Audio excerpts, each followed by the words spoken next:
TV Hopeful, aprenda ouvindo. Olá, pessoal, bem-vindos. Hoje a gente vai mergulhar fundo em uma questão bem complexa, usando como guia um capítulo de um livro chamado A Resiliência das Comunidades. Olá. A pergunta aqui é a seguinte: por que, depois de um desastre, algumas comunidades se reerguem, às vezes até mais fortes, e outras simplesmente se desintegram? Exato. E aí o crime e o caos encontram espaço. Nossa missão hoje é tentar entender que fatores são esses que constroem ou destroem a tal da resiliência. E essa palavra resiliência virou quase um clichê, né? Todo mundo fala, mas o que ela significa de verdade para uma cidade inteira? É o que o autor questiona, né? Isso. Ele diz que o termo ficou vago. É sobre aguentar o tranco, se recuperar, se transformar para melhor. A análise dele sugere que a resposta depende de três grandes fatores que se conectam. E quais seriam? Primeiro, a natureza do próprio desastre. Segundo, as condições da comunidade antes de tudo acontecer. E terceiro, a qualidade da resposta oficial, do governo. Certo? 3 peças de um quebra-cabeça. Vamos começar pela primeira, então, a natureza do desastre. Eu sempre imaginei que, sei lá, uma inundação é uma inundação, mas parece que socialmente não é bem assim. Não mesmo. E aqui já vem a primeira grande virada de chave do texto. O impacto social depende menos da força do vento e mais da origem. Como assim? O autor divide em 3 tipos: naturais, tipo um furacão; tecnológicos, como um vazamento químico ou o rompimento de uma barragem; e um terceiro que ele chama de NATEC. Vamos nos naturais primeiro. O que acontece com as pessoas quando, sei lá, vem uma tempestade enorme? É fascinante. Nesses casos, o que tende a surgir é o que a fonte chama de comunidade terapêutica. Comunidade terapêutica. Soa bem. Diante de um inimigo impessoal, a natureza, as barreiras sociais meio que diminuem, sabe? Vizinhos se ajudam, o altruísmo aparece, o foco de todo mundo vira a sobrevivência e a reconstrução, juntos. Mas isso não é um pouco otimista demais?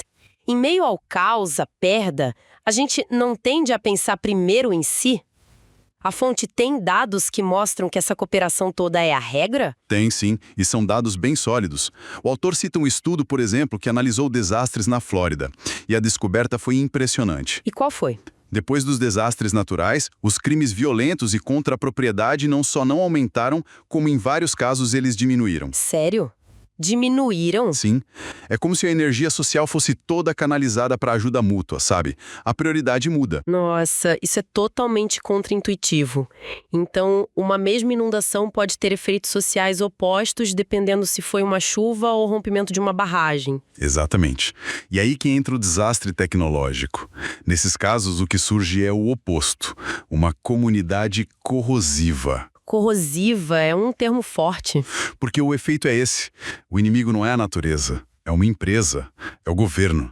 A pergunta não é como vamos nos reerguer, é quem é o culpado. Entendi. A busca por um responsável. Isso. E aí vem incerteza, processos na justiça que se arrastam. Tudo isso cria o que o autor chama de traumas secundários. A raiva, a desconfiança, elas envenenam o tecido social. E o tal do NATEC que você mencionou, o que seria? É a pior combinação possível. É quando um desastre natural causa uma falha tecnológica. Ah, um efeito dominó? Perfeito. O exemplo clássico do texto é o furacão Katrina. O furacão foi o evento natural. Mas a catástrofe de verdade foi o rompimento dos diques. Uma falha de engenharia, de tecnologia. E o resultado social disso? O pior dos dois mundos. Você tem momentos lindos de comunidade terapêutica, vizinhos se salvando de barco, a famosa Marinha Cagem. Mas, ao mesmo tempo, por baixo de tudo, tem a raiva, a desconfiança de uma comunidade corrosiva, porque todo mundo sabia que aqueles diques podiam falhar. A pergunta de quem é a culpa estava em todo lugar. Entendi. Então a primeira peça é essa personalidade do desastre. Mas isso ainda não explica por que 2 cidades vizinhas podem reagir de formas tão diferentes ao mesmo evento, né? A fonte deve falar do que já estava lá antes. Com certeza. E essa é a segunda peça, talvez a mais importante. Um desastre, como diz o texto, não acontece no vácuo. Ele atinge uma sociedade que já tem suas rachaduras. Suas desigualdades, imagino. Exato. O conceito-chave aqui é vulnerabilidade social. E o ponto crucial é que essa vulnerabilidade não é azar. Ela é, e esta é uma citação do texto, socialmente construída. Socialmente construída. O que isso quer dizer na prática? Que a gente decide como sociedade quem vai sofrer mais. De certa forma, sim. Quer dizer que processos políticos e econômicos, ao longo de décadas, empurram certos grupos para situações de maior risco. Certo.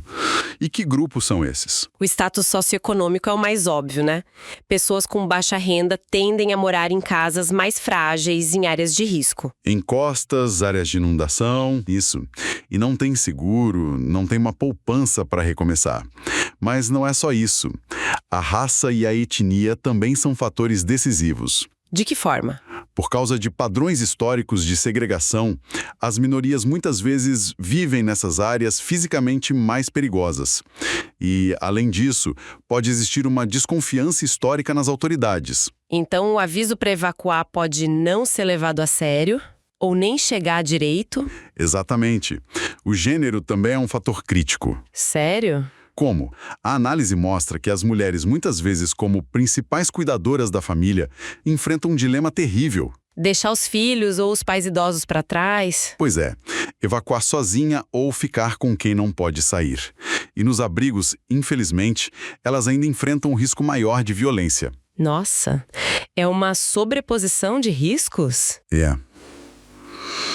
E ainda tem idade, deficiência, crianças com trauma psicológico, idosos com a mobilidade reduzida e sendo alvos fáceis de fraudes na hora da reconstrução. Fico imaginando uma senhora idosa, de baixa renda, que cuida dos netos num bairro com pouca infraestrutura. Para ela não é um fator de vulnerabilidade. São 4, 5, todos empilhados. É precisamente essa a imagem. A vulnerabilidade se acumula. E não é teoria. Pesquisadores criaram um índice, o SOV, que mapeia isso. Você consegue ver no mapa, bairro a bairro, onde um desastre vai ser mais devastador. Uma comunidade vulnerável ao dano físico também a tornam vulnerável ao crime e à desordem que vem depois. É, desolador. É como ter um monte de combustível seco só esperando a faísca. Mas e quando a faísca vem? A fonte fala da resposta oficial do governo. Ela pode apagar o fogo ou jogar mais gasolina. Essa é a analogia perfeita. A resposta oficial é a terceira peça. E aqui o texto volta ao Katrina como um estudo de caso. De uma resposta que jogou galões de gasolina no fogo. O que deu tão errada? Foi só demora? Foi tudo. 4 dias antes do furacão chegar, os preparativos já davam sinais de fracasso. A FEMA, a agência federal, não conseguiu entregar a quantidade de água e comida pedida para o estádio que ia ser o principal abrigo. Isso antes da tempestade. Depois que os diques romperam, foi o caos total. A comunicação caiu, não tinha uma cadeia de comando unificada, o resgate foi feito por cidadãs, pela guarda costeira, mas de forma cada um por si. E no meio disso, a fonte fala de um jogo de culpa político. Isso teve consequências reais ou foi só barulho na mídia? Consequências muito, muito reais. Houve uma briga pública feia entre a governadora da Louisiana, que era democrata, e a administração do presidente Bush, republicano. E isso afetou a ajuda. O texto sugere que sim, e muito. Pensa só, a Louisiana teve o triplo de danos em casas per capita que o estado vizinho, o Mississippi. Mas foi o Mississippi quem recebeu o triplo de verbas federais para reconstrução. Não pode ser. Por quê? O governador do Mississippi era um aliado político do presidente. A política não só atrapalhou, ela ativamente redirecionou a ajuda para longe de quem mais precisava. É difícil até de processar isso. Imagino o sentimento de abandono das pessoas vendo os políticos brigando enquanto elas estão nos telhados. Exato. Esse sentimento corrói a confiança no sistema de um jeito quase irreparável. Uma resposta rápida e justa pode acelerar a recuperação. Uma resposta falha, como a do Katrina, faz o oposto. Cria um vácuo de autoridade e abre as portas para o caos. Então, juntando as 3 peças, o que a gente aprende? Que a resiliência não é uma qualidade mágica, uma força de vontade. É quase uma equação, né? É uma equação. O resultado da interação entre o tipo de desastre, as vulnerabilidades que já estavam lá e, crucialmente, a competência e a justiça da resposta do governo. Certo. E isso nos leva ao ponto final do autor, que é uma provocação.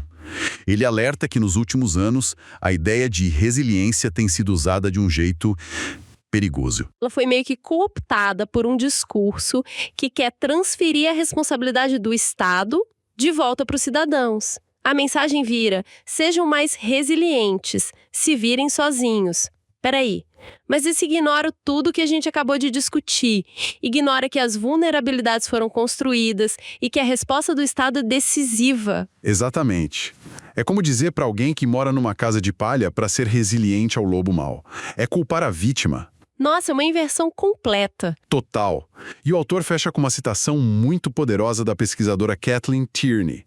Ela diz que essa mudança de foco na resiliência individual levou a má gestão, corrupção e a uma recuperação que só funciona para quem já é rico. Os sobreviventes viram consumidores da recuperação, Isso. onde só quem pode pagar consegue se reerguer.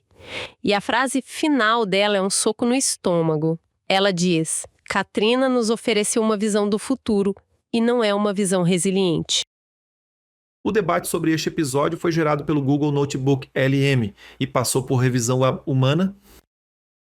TV Hopeful, aprenda ouvindo.